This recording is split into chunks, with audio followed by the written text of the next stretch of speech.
Hello guys, and welcome to episode 109 of my Total War Warhammer 2 playthrough, playing as Von Carstein on very hard difficulty.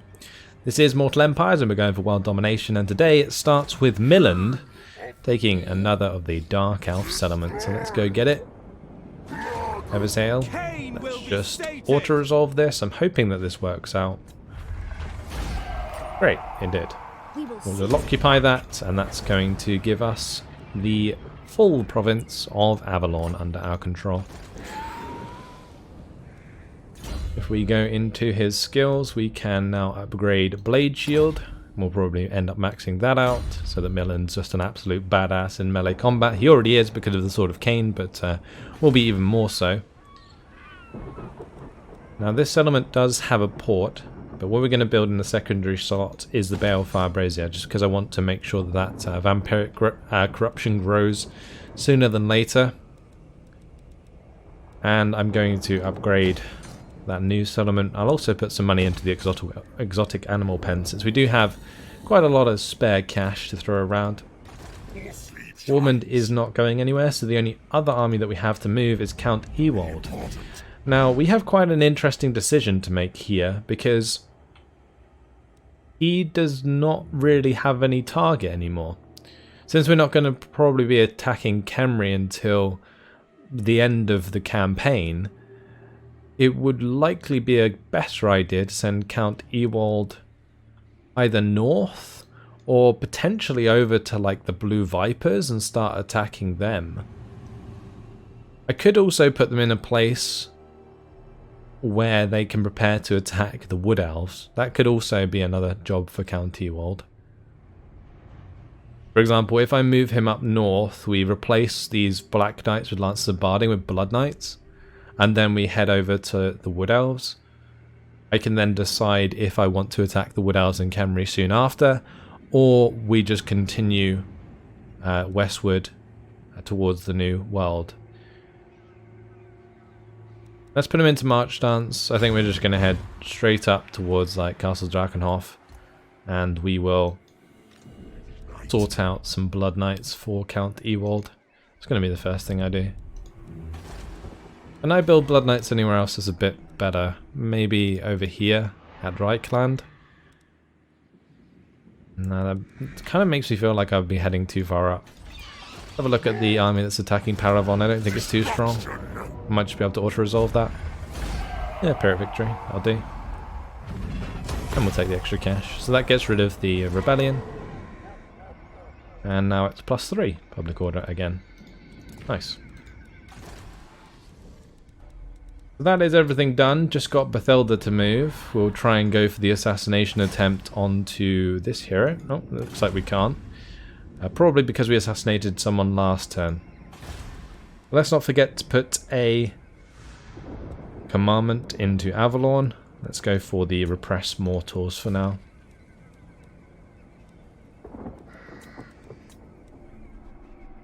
Well, we're still repressing mortals at Gothic, but it is now neutral in terms of public order. Vampiric corruption is going up to 93%, so eventually that will be happy. Trace is happy, +2 public order at the moment. That is fine. Tiranoc, looking like it's probably going to rebel at some point since the vampiric corruption is not changing quick enough. Eotane should sort itself out. Really tempted to build up the skeletal walls at Lothern.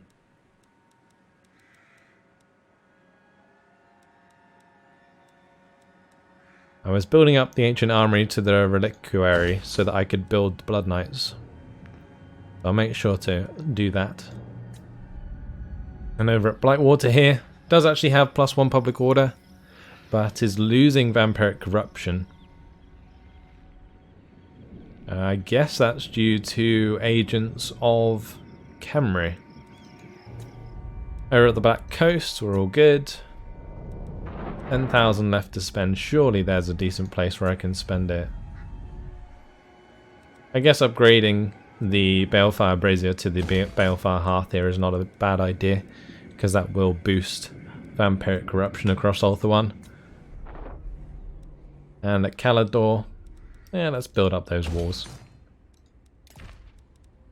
Just because it's quite likely that there will be a rebellion there after Woolman leaves.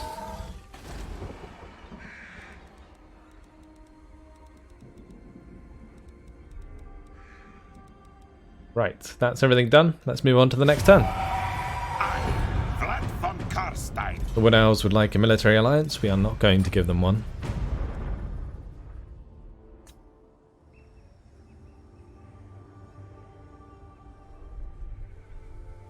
Eventually it will get to a point where we can just skip all the time.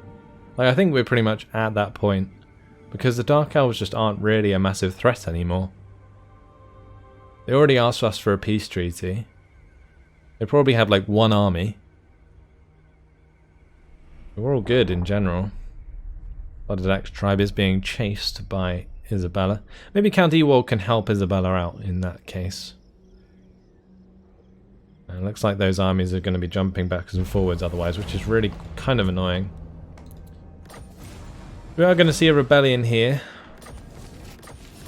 which is not too good. But I guess we could just let it happen. Not the worst idea in the world. If we just stay outside of the settlement, let the rebellion occur. I mean, even if I'm inside the settlement... Okay, never mind, it wouldn't rebel. Yeah, we're going to let the rebellion occur, just so that we can take advantage of the public order bonuses that will bring. But I'll make sure to keep Meinrad near Arnheim, because Arnheim will have a pretty weak garrison right now. You can see that it's definitely not full strength. Some of these units are half strength right now. My bloodline calls. I'm going to replace these skeleton spearmen since we do have better raised dead. I'm going to get a couple more Graveguard just to fill out the army. Great. Let's jump over to Vlad. Vlad is going to be continuing his way up. Let's go towards this treasure. And we will attack the army that's here. I think I might auto-resolve that. We'll dominate the captives for the replenishment. That's going to give us an extra 8,000 cash. Can't really complain. And I'm going to get back into this sea where I'm not taking attrition. The next target is probably going to be Slaver's Point and the Broken Lands in general. I'm not too concerned about taking the attrition because I don't think there's any massive armies nearby, so I can quite happily take that battle. Oh, I think we might be in range to hit this army. Oh, they can retreat in that stance. That is just disgusting. Why is that a thing? Okay, this turn, Woolman's going to be moving out. Time to go take the northern jungles of Pahua Laksa. Jump onto the water here. Let's put him into march. And we will head towards this treasure. Then we will head towards Swamp Town. Take that. I think Maku Peaks is behind here. And then we can go back across towards Port Riva. Shrine of Sotek, I think, is here, like further up north. I don't think it's further south. It might actually be south, I'm not sure. We'll find out, I'm sure. Right, anyway.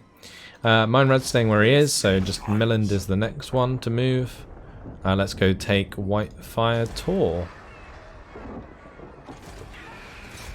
Another minor settlement.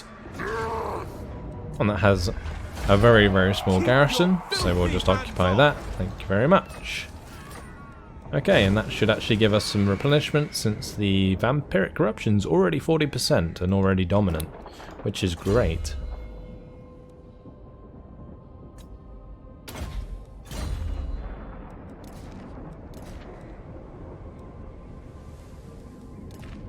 Right, next up is Bernard, who is going to be moving towards the Altar of Spawns. There is no army there defending it, which is good. And we are going to attack Naglfari Plain with Rudiger. This is going to be fought on the battle map. Actually, let me just get the Wailing Banner down onto one of these units. Just put it on one of the spearmen. Actually, let's put it on a more healthy spearman. That would probably make more sense. Let's go.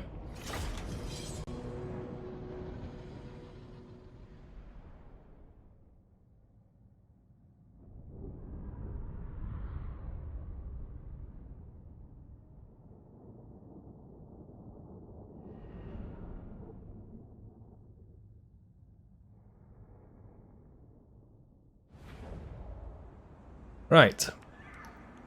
Let's see. I don't think I'm going to gamble. I'm just going to have our front line stand together. Mortis Engine and Vargolfs with that. It's all good. With the Blood Knights on the flanks.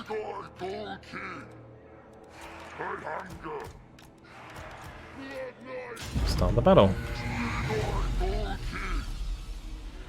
It looks like they're going to try and retreat a little bit.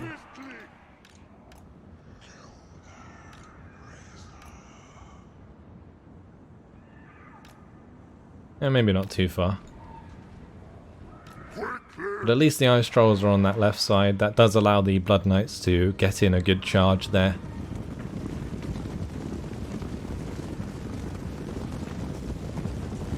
I don't know if it's the effects, but these Blood Knights look really cool in the snow here.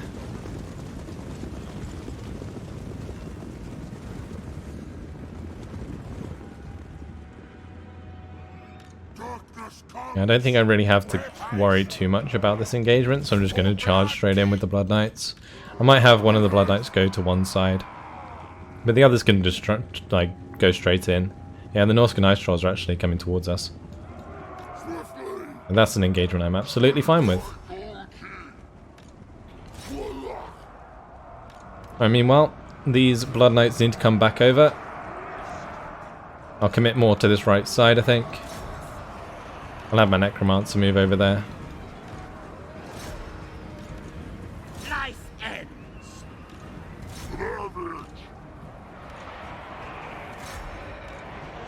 Okay, good. Well, that's the Ice Trolls dealt with. Let's just come back out with our Blood Knights. We'll cycle charge.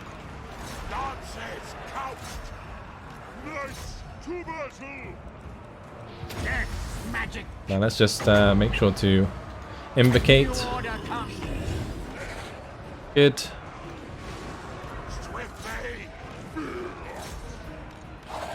Let's smash these Marauders.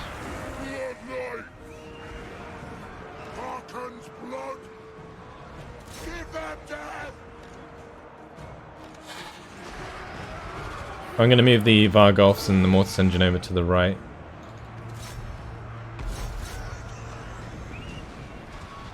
Because those guys are dead. They've already ran away.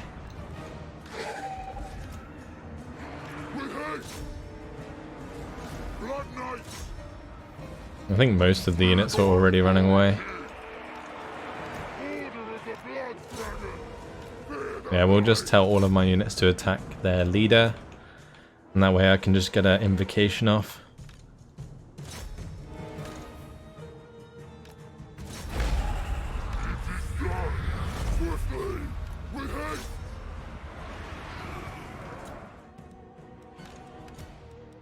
Right, we have them surrounded. Let's just pause it a sec and make sure that I invocate as many units as I can.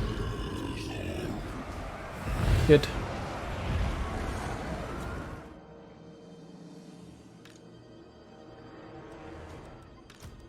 I don't think we actually lost too many. Just maybe one of these units of skeleton warriors is pretty low. I can just boost that after the invocation finishes from the Necromancer. There we go. We'll end the battle there. Decisive victory.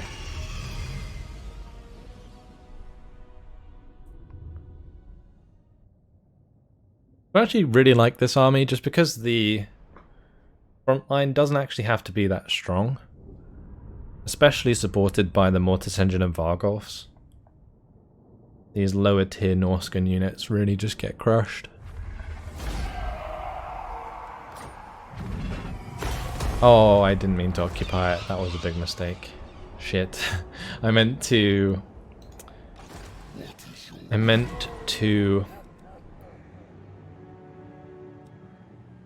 raise that. Ah, bummer. Well, I guess we're going to have to throw some resources into this then. It's not too bad because if we take Varg Camp soon after, then I can potentially have a reason to like try hold on to it. Especially since like Norska's almost dead. They have this settlement, Grayling Moot, Vargkamp, and then they have the Monolith of Catan, and I think that's it. And they will be dead after that. They do also have the Altar of Spawns, but we're about to take that out. I was planning to recolonize that area eventually anyway. It's just I wanted to recolonize it after all of the settlements had been raised so that I didn't have to deal with the conquest penalties. Because the conquest penalties are what cause all of the initial rebellions. Also, if we remove Norska, then we don't have to worry about the chaos corruption coming back as much. Although I think there is inherent chaos corruption up in those lands, so that does cause difficulties. Arudag actually leveled up. He's very close to getting his Terrorgeist, which is nice. Let's give him Bloodlust. Actually, I should have continued with Darkling Skies. Continuing to make mistakes, but not anything too severe. It's just kind of annoyances, I guess. Really pay attention. Malstar's just going to be going and settling Iron Rock for us. And Bathilda can attempt the assassination this turn, and is going to fail. Cool. So no change there. Saying that, I think it was 2 turns ago we did manage to successfully assassinate a Dark Elf agent, so can't complain all the time. Innies doesn't even have a Gibber yet. Wow. Doesn't even have a Balefire Brazier, and we've still got 95% Vampiric Corruption. Let's build up the Murky Harbour here. I'm going to max out the Haunted Mill. I will also invest in a Vampire Crypt potentially, since that will make us more money. But I think I might just save the money for other settlements. We'll make sure to have walls at Karak Asgaraz.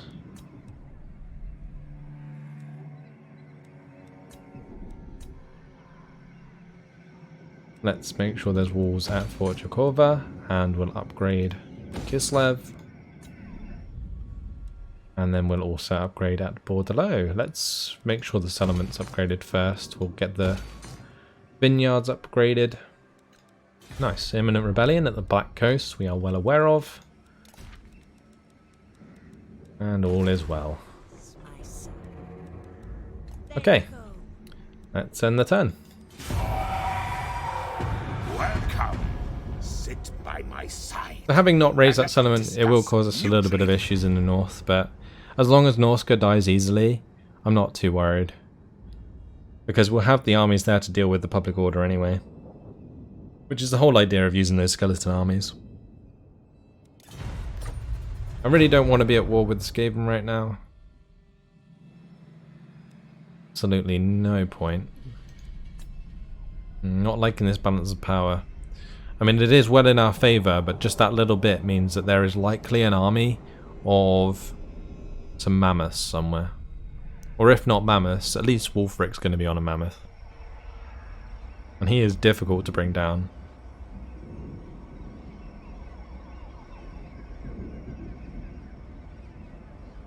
We do have Blood Knights, courtesy of one of our armies up there, which I guess could take down Wulfric.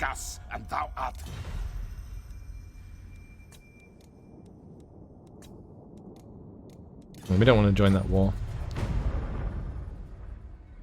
Welcome. Everybody wants us at war with Skaven. I really couldn't care less. Elanok is going to rebel.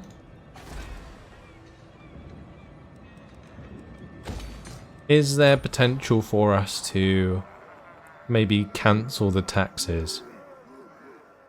Not sure. Those savages, the orcs are coming. Not the sophisticated bunch that hangs out in the captured dwarf holes, but the more rural boys. Where are they? Okay, that's fine. If that had been in my lands, I would have been really pissed off. Oh, that's nice. Sea legs for Vlad.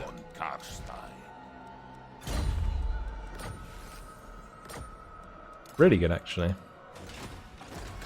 Any extra campaign map movement range is always good. I feel like that's a bit of a bait. I'm not going to attack that army. We're just going to go round. We'll attack Slaver's Point and use that to replenish.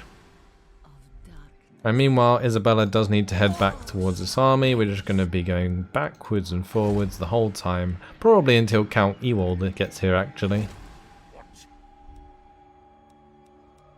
Let's take this. We'll explore the island. Ooh, that is a nice order of resolve. Is that going to give us the 8,000? I wonder if it does. Yeah, it does. Wow. Very nice.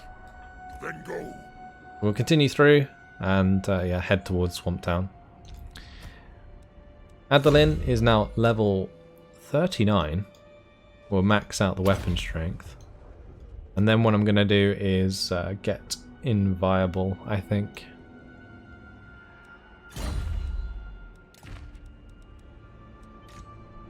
Right, Meinrad. I think we're just going to put him into Arnheim. I want to make sure that this public order does continue to go up whilst we're spreading the vampiric corruption, so we'll just be patient there. Milland can level up, which is good. We can give him more defense. At Whitefire Tor, we are going to get ourselves the Cursed Gemstone Mine Shaft. It's an extra 300 income generated. Even more from the trade as well. And we'll go take Tor Elia. Let's fight this on the battle map. This should be quite an easy battle, actually. Just have to play it out because they have Blackguard and Nagarond. Seems that the auto-resolve does rate the Blackguard of Nagaron quite highly. They are pretty late tier units with really decent melee stats. But against Graveguard with great weapons, I think you can kind of best them. Especially like rank 9 variants. Let's start the deployment. We will get all of our infantry to just climb the walls as normal. Blood Knights can hide in the trees.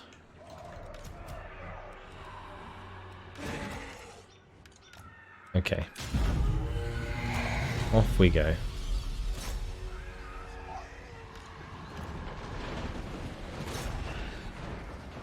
So I guess I'm going to go to one side. We'll probably put a breath attack towards like the Dark Shards. And then I'll just dive down into one of the ranged units like the Black Ark Corsairs with Hambos. Right, since they are now firing at us, let's make sure that the Necromancer starts moving up with the Vargolf and the Mortis Engine. And the Terrorgeists aren't as good AoE with their breath attacks, but they're still pretty decent.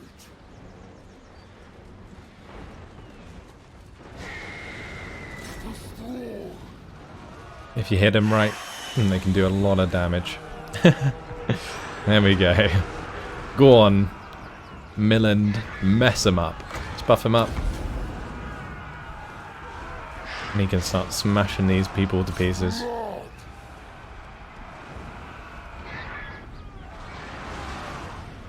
One of those units really took a lot of damage, didn't it? Let's just heal them up before they climb.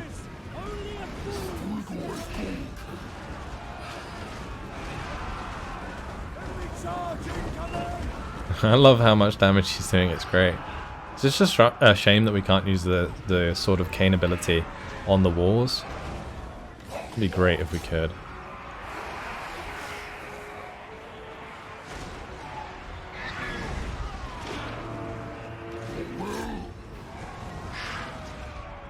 Gotta love that blood stain that he's just like leaving behind, these dismembered bodies. There a guy's getting a right feast.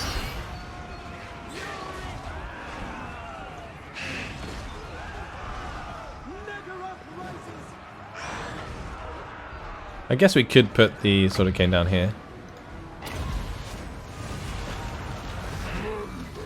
Doesn't really hit well though. Yeah, still worth using because I'm not going to have really any other chances. So we ripped the Black Ark Corsairs with Hambos to death. Now let's carry on and do the Dark Shards with shields.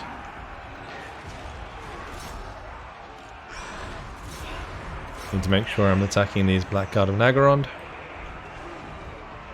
And I think I might actually take off. Because I do want to do another breath attack. And there's quite a nice target here. And when they all start bunching up, you can get a really nice hit.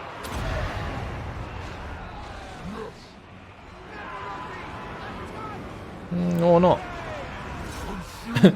Or he can completely miss. That's fine.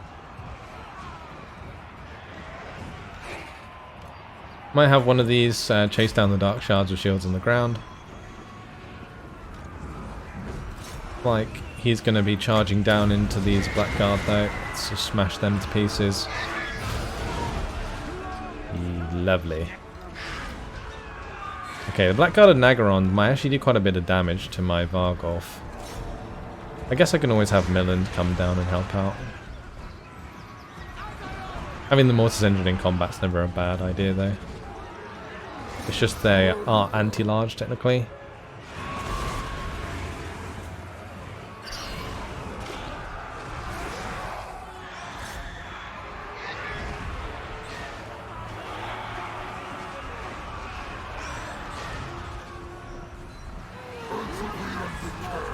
Let's give the extra melee attack these units, including Milland. Milland must be like 121 melee attack. He does not miss.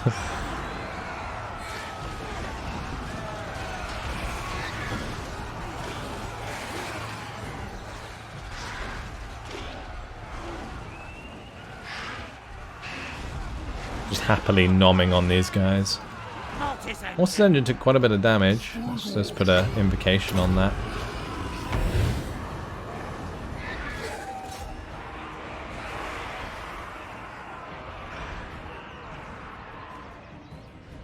Graveguard are chasing down the dark shards of shields. My plan is though to get most of my units off the walls eventually.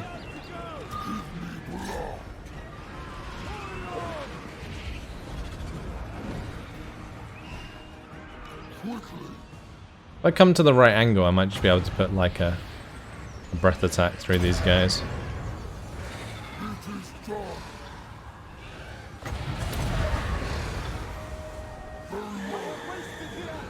There we go.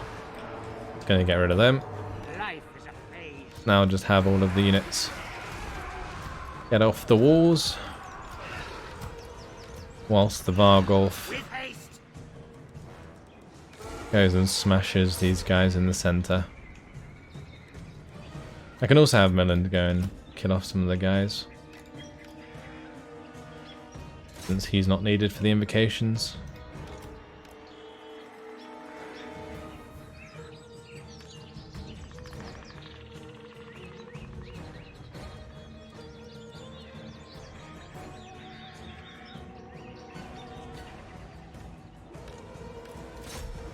Okay, so yeah, just trying to get my men together for this invocation.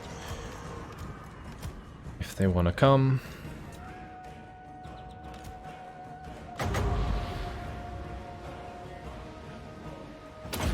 Okay, good. And now we gotta find those last units. I don't know why the Blackguard and Nagaron are over here at full strength. That's odd.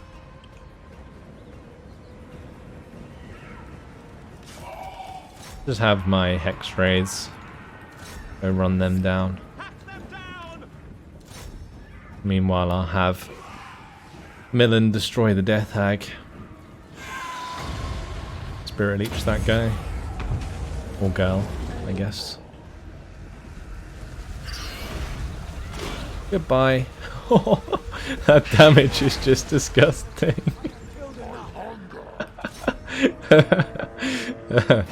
Oh wow, that's too good. Right, we'll get one more invocation in and then we will end the battle.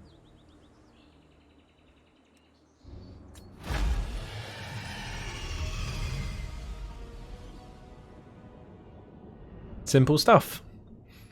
And that's going to be another province under our control, I think. I think it's only 2 settlements.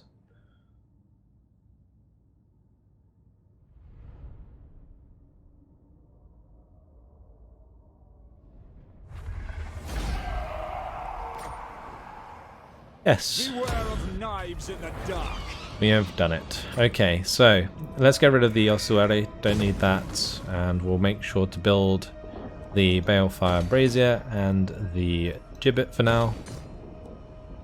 We can also make the tangled vine patch. That does actually give us quite a bit of public order. So I think I'm going to build that. And we are going to get rid of the forbidden library. I'm going to keep the vampire crypts just because it does give us the public order and the income generated.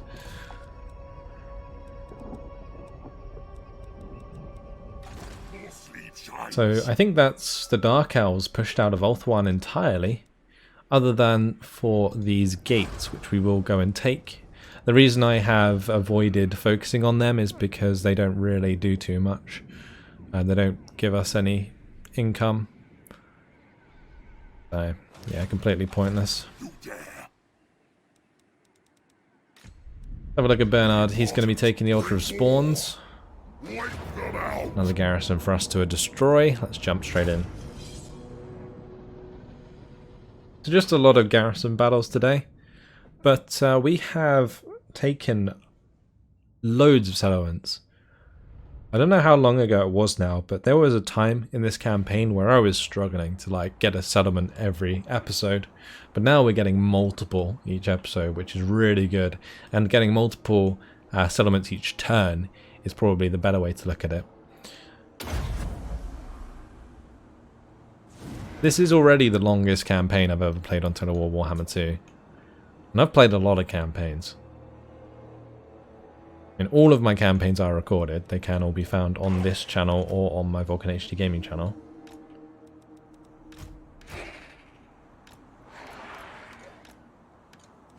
Now let's get those Blood Knights to the right side. We'll get Blood Knights to the left. I'm going to just control group the whole lot, and we'll just move forwards. It's literally similar, exactly the same actually as the last garrison we took out. I'm going to remove these from that group. Put them in a separate group.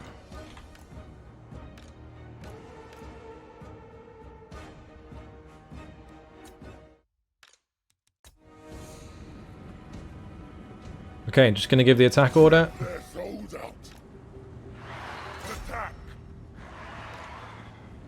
I'm going to charge into the Norscan Ice Trolls.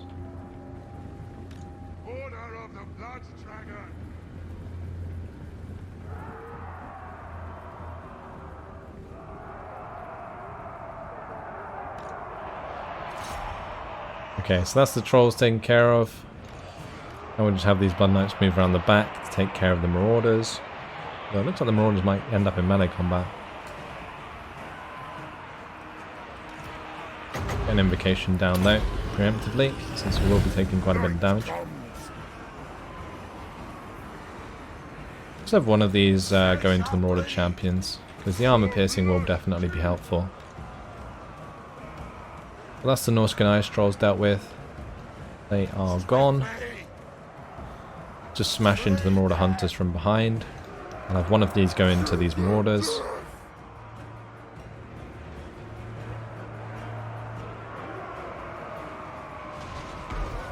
Good.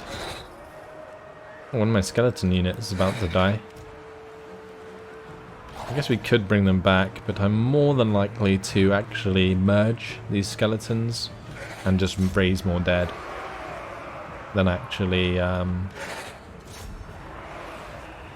worry about invocating. Mortals quail! Bleed them! Water! Fear the night!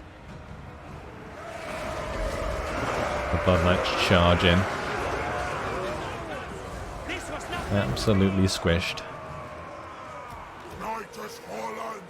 Vampire Lord! I think that's all of their units routing. Knights! Good. Nightmares rise! Give them death! Take them out the groups. Our time is now! And we'll have them all attack the same unit so that they can come together and we can invocate. Undeath Ascendant! We'll wait the 30 seconds. And I'll do another one.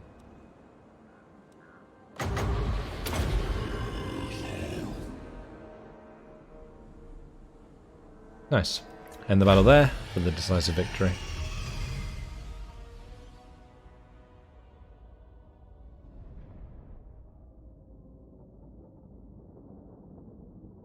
Yeah, I think I'm going to merge the skeleton spearmen at least, so that we can fit in some more replenished units.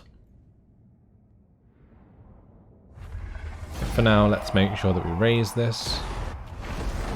And that's another province taken away from Norska. I'm just going to merge these guys, and we'll recruit some more skeletons.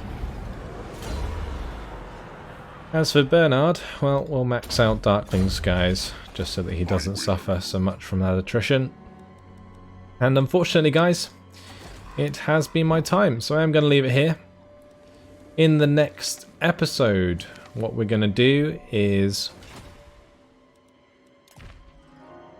continue our conquest of Norska. We will be also pressing further into the Dark Elf mainland after destroying this rebellion. But until then, hopefully you guys have enjoyed it. Thanks for watching, and I'll see you in the next one. Goodbye.